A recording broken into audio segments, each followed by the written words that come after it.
बिस्मिल्लाहिर्रहमानिर्रहीम। अस्सलाम वालेकुम नाज़रीन, मैं हूं शाहिद जावेद डस्कवी। आप देख रहे हैं मेरा यूट्यूब चैनल। नाज़रीन, मुल्क में माशी और सियासी अदम इस्तेहकाम दिन ब दिन गंभीर सूरत हाल की जानिब बढ़ रहा है। अगर माशी अदम इस्तेहकाम की बात की जाए तो तवक्का की जा रही थी कि डॉलर से कैप हटाने से बेहतरी आएगी, लेकिन एक दो दिन गुजरने के बाद फिर मायूसी नजर आ रही है। रुपए की कदर में मुसलसल कमी और डॉलर की ऊंची उड़ान जारी है। इस वक्त ओपन मार्केट में डॉलर का रेट 283 रुपये है।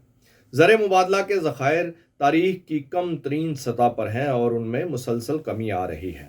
सिर्फ 18 रोज़ की दरामदात की अदायगियाँ पूरी करने के काबिल हैं, जो 1998 के बाद कम तरीन मुद्दत है।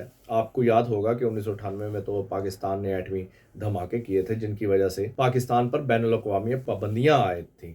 लेकिन मौजूदा सूरत हाल में तो ऐसी कोई चीज़ हमें नज़र नहीं आ रही, और आज अगर हम इस नहज पे पहुंचे हैं उसमें हुकूमतों की नालायकी और नाअहली का ज़्यादा हाथ है। डॉलर की अदम दस्तयाबी से लॉजिस्टिक चेन में रुकावट पैदा हो रही है। अब तो रिफाइनरीज की पैदावार में भी खलल आने लगा है। महंगाई की हालिया लहर ने आवाम की कमर तोड़ कर रख दी है। जिनके पास पैसा है वो तो धड़ाधड़ सामान खरीद रहे हैं, ज़ख़ीरा कर रहे हैं, ताकि किसी भी नागहानी सूरत हाल से मुकाबला करने की तैयारी की जा सके, और जिनके पास पैसा नहीं है वो बेचारे खुदकुशियों पर मजबूर हैं। स्ट्रीट क्राइम्स में मुसलसल इजाफा हो रहा है। इस माशी दहशतगर्दी का जिम्मेदार कौन है? कौम सवाल कर रही है और हुकूमत के पास इसका कोई जवाब नहीं।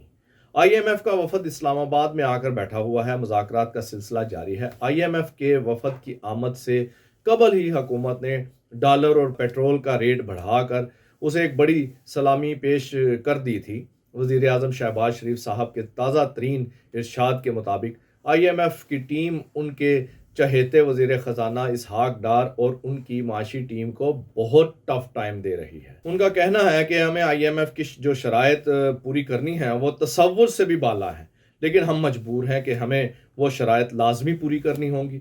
वज़ीर आज़म साहब ने कौम को इंतहाई परेशान कुन खबर अपने रवायती और धीमे अंदाज में इंतहाई संजीदगी से और आराम से सुना दी है। साथ ही ये पैगाम भी दे दिया है कि मुझसे कोई तवक्का ना रखे कि मैं सचमुच अपने कपड़े बेचकर कौम के लिए सस्ता आटा पूरा करूंगा। नाज़रीन, IMF इस बार जो शराइत रख रहा है उससे सिर्फ आवाम की कुर्बानी नहीं होगी, बल्कि इस बार तो ब्यूरोक्रेसी और इस मुल्क की अशराफिया को भी कुर्बानी देना पड़ेगी। वज़ीर आज़म साहब के बकौल IMF ने जो कड़ी शराइत पेश की हैं उनमें से एक शर्त ये भी है कि ग्रेड 17 से ग्रेड 22 तक तमाम सरकारी अफसरों और उनके अहल खाना के असासों की तफसीलात दी जाएं। इस मुतालबे ने मुल्क भर की ब्यूरोक्रेसी में खलबली मचा के रख दी है। मुबैना तौर पर ये असासे सिर्फ डिक्लेयर ही नहीं किए जाएंगे, बल्कि कानून नाफज करने वाले इदारों की असासों तक रसाई के लिए गाइडलाइंस भी जारी की जाएंगी। IMF की जानिब से एक शर्त यह भी रखी गई है कि जहां बिजली टैरिफ में सब्सिडी खत्म की जाएगी वहां 100% बिल वसूली को भी यकीनी बनाया जाएगा। ये दोनों शराइत वजीर आजम साहब के लिए तो कड़ी हैं, लेकिन इस मुल्क और अवाम के लिए बहुत अच्छी हैं। सरकारी महकमों में चले जाएं, कोई काम बगैर रिश्वत के नहीं होता। किसी भी महकमे में चले जाएं, हर काउंटर पर बड़े बड़े अल्फाज में लिखा होता है अर्राशी वल मुर्तशी कलाहुमा फिन्नार, यानी रिश्वत देने वाला और रिश्वत लेने वाला दोनों जहन्नमी हैं। इसके बावजूद रिश्वत ली भी जाती है और रिश्वत दी भी जाती है। अवाम बेचारे क्या करें, उनका काम बगैर रिश्वत दिए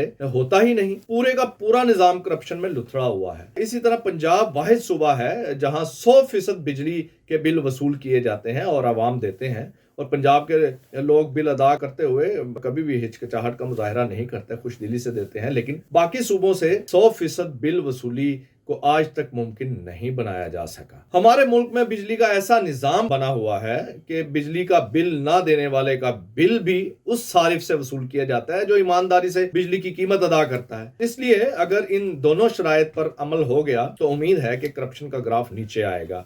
बाकी अवाम बेचारे तो कुर्बानी का बकरा हमेशा बनते आए हैं और बनते रहेंगे, इस बार भी बनेंगे। उनके पास तो कोई और चॉइस ही नहीं है। वो तो ये मुल्क छोड़कर भी नहीं जा सकते, यहीं जिए हैं और यहीं मरेंगे।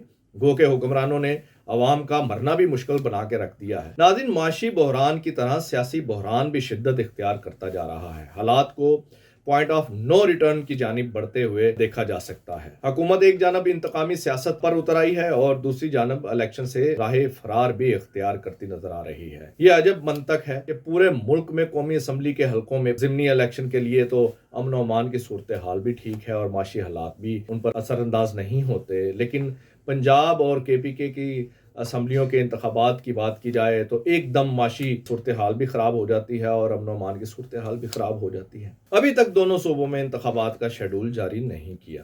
اگر 90 روز کے اندر الیکشن نہ ہوئے تو آئین کی خلاف ورزی ہوگی اور جو کوئی بھی انتخابات کے التوا میں ملوث پایا گیا وہ آرٹیکل 6 کی زد میں ضرور آئے گا۔ یہ بات سبھی جانتے ہیں، لیکن اس کے باوجود بڑی دیدہ دلیری کے ساتھ جان بوجھ کر دونوں صوبوں کے انتخابات کو التوا میں ڈالا جا رہا ہے۔ حقیقت میں الیکشن میں شکست کا خوف حکمران اتحاد کو راہ فرار اختیار کرنے پر مجبور کر رہا ہے۔ حکمران اتحاد میں شامل سبھی جماعتیں اپنی عوامی مقبولیت کی اصل صورتحال سے تو بخوبی آگاہ ہیں۔ نون لیگ ٹوٹ پھوٹ کا شکار ہے۔ مریم نواز کی بطور چیف آرگنائزر تعیناتی نے پارٹی کی سینئر قیادت کو دل برداشتہ کر کے رکھ دیا ہے۔ کچھ لوگ ایک طرف ہو کر بیٹھ گئے ہیں اور کچھ فیصلہ کرنے کے بالکل قریب پہنچ چکے ہیں۔ پھر مریم نواز کی واپسی اور عوامی رابطہ مہم نے بھی پارٹی کے اندر مایوسی کو بڑھاوا دیا۔ استقبال سے لے کر اب تک جتنے بھی پروگرام ہوئے، کسی ایک پروگرام کو بھی کامیاب شو قرار نہیں دیا جا سکتا۔ عمران خان کی حکمت عملی نے نون لیگ کو میرج ہالوں تک محدود کر کے رکھ دیا ہے۔ ایسا لگتا ہے کہ وہ اب کوئی بڑا عوامی شو کرنے کے قابل نہیں رہی۔ PDM میں شامل باقی جماعتوں کی صورتحال بھی اس سے مختلف نہیں ہے۔ گو کہ الیکشن سے فرار کے لیے PDM سرکار پورا زور لگا رہی ہے۔ دونوں صوبوں کے گورنر بھی آئین کے بجائے اپنی جماعتوں سے وفاداریوں کو نبھانے کی کوشش کر رہے ہیں، لیکن عدلیہ آئین کے تحفظ کے لیے جاگ بھی رہی ہے اور کھڑی بھی ہے۔ آج لاہور ہائی کورٹ میں الیکشن کمیشن کو کہا گیا ہے کہ آپ گورنر کو چھوڑیں، خود الیکشن کی تاریخ کا تعین کریں اور صوبے میں الیکشن کرائیں۔ یہ خبر جمہوریت پسند عوام کے لیے یقیناً اطمینان کی خبر ہے۔ اگلے ویلاگ تک کے لیے اجازت دیجیے۔ اپنا اور اپنے چاہنے والوں کا خیال رکھیے گا۔ اللہ حافظ۔